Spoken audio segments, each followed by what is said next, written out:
OK, time now to hear the thoughts of a man who in just over 2 years took Brighton from the brink of relegation to League One all the way to the Premier League. It is, of course, Chris Hughton.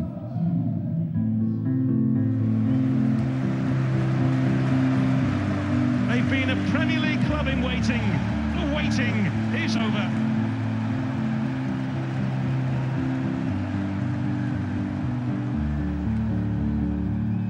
Well, a very proud moment for myself and of course everybody concerned.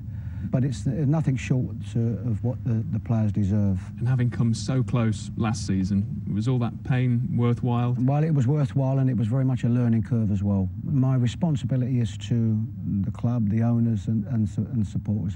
But it's the players that I see most of. They're the ones that I work with every day.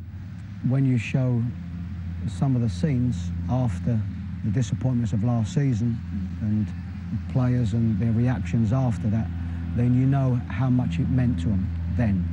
So for us to achieve it, you know, it means even more to them now. Because for all of these players, what you want them to do is that when their career's finished, you want them to achieve their ambitions and try to win as many trophies or promotions as possible, and that's what it's about.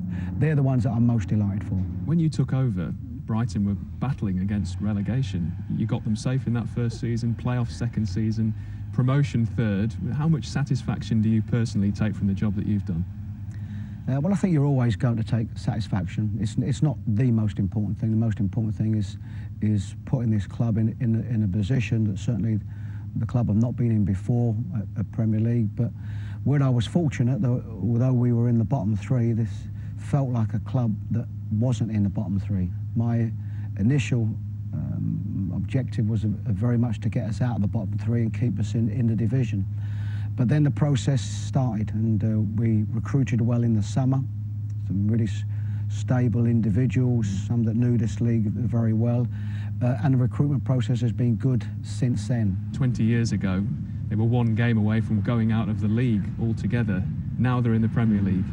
I mean, it's amazing, isn't it? Yeah, it is, and probably the stories of 20 years ago and their existence then, you know, it's probably a bigger deal than what we're going through now, because there were periods, of course, where, you know, this wonderful facility that we've got now, you know, might not have been around if things had gone a little bit of a different way then. Of course, you've got the title to win now. Can you see the motivation from the players, the back-in work, the back-in training after all those celebrations? It's a great challenge from now, and I'm delighted at this moment that after the events of Monday night, we've still got something really exciting to play for.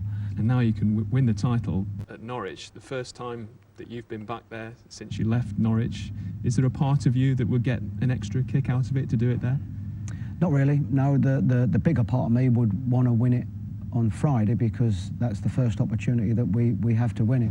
Yeah, the players certainly enjoyed their promotion. We've seen the evidence of that. Were you able to let go as well? How did you celebrate? Well, yes, I certainly enjoyed a good drink, but of course, as the manager and the one that's supposed to be guiding these players, I've got to be a little bit more responsible. Certainly, I wouldn't want to restrict any of their emotions the other night. Fortunately for us, and fortunately for them also, is that they now have to come back down to earth, because we've got more work to do. Well, you can imagine him sitting in the corner of the dressing room enjoying a cheeky glass of red, watching his players let themselves go. But this is a guy who has proven to be nothing but a massive success in the Sky Bet Championship. 4 full seasons in a division. In those 4, he won the title with Newcastle, got Birmingham to 4th, losing out on the playoffs. But Brighton missed out on automatic promotion by 2 goals last season, also heartbreak in the playoffs, but is now likely to win the title for a second time. Well, arguably his biggest achievement is finishing mid-table in the Premier League with Norwich. Even with that season in the Premier League, a win ratio of over 50%. Gordon, what makes him such a successful manager? I think when you look at the stats there, people don't really give him as much credit as he deserves. When he first came into Brighton, as he said, they were in the bottom 3. We were struggling to keep clean sheets, and we just worked on defensive drill after defensive drill. And he got us very organised, but we sort of lacked a wee bit going forward. And as Chris said there, in the summer they recruited really well. They got Tomer Hemed, Sam Baldock, and then in the January they signed Anthony Knockaert, who for me has been one of the biggest key factors in Brighton's success over the last couple of seasons. You know, they sit in and we defended as a real compact unit, but we had that ability to go and hit teams on the counter-attack, and it's been really successful for them. He never seems to get too high, never seems to get too low. He's admitted he's worked on himself at that. What is he like after defeat? What is he like after a win? I think he just said it there. He doesn't get too high and doesn't get too low. There's been a few occasions where I've seen him sort of lose his temper. You know, he's very articulate in what he says after the games, and we look at videos on a Monday morning. So I would say that, as you said there, he's really, really organised, and I think that's his biggest strength.